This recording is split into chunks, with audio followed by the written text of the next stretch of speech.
President Bongbong Marcos announces the suspension of excise tax on petroleum products, particularly liquefied petroleum gas and kerosene. In a press conference on Monday, April 13, Marcos cites his newly granted emergency power as Republic Act No. 12316 takes effect. The measure allows the president to suspend or reduce fuel excise taxes if Dubai crude oil price reaches or exceeds $80 per barrel for 1 month.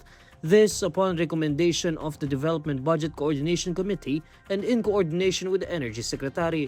Binawasan na natin ang buwis sa produktong petrolyo na direktang ginagamit na pang-araw-araw sa pang-araw-araw na buhay ng ating mga kababayan.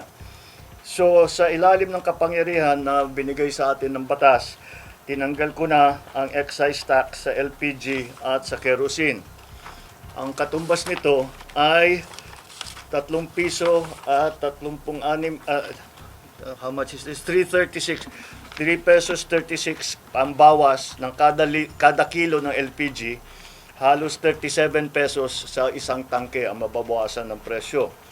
At 565 pesos 60 centavos kada litro ng kerosene. Ibig sabihin, mas mababa ang gastos at sa pagluluto at sa araw-araw na pangangailangan ng bawat pamilya.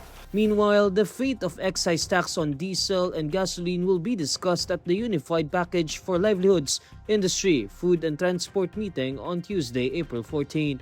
The Development Budget Coordination Committee on April 7 submitted for Marcos's approval its recommendation on whether to reduce or suspend taxes on gasoline, diesel and other fuel. The palace noted that the decision would strike a balance between reducing the prices of fuel and the government's income to continue its programs. However, the Department of Finance earlier warned that suspending the collection of excise on fuels from May to December would result in revenue loss of up to 210 billion pesos.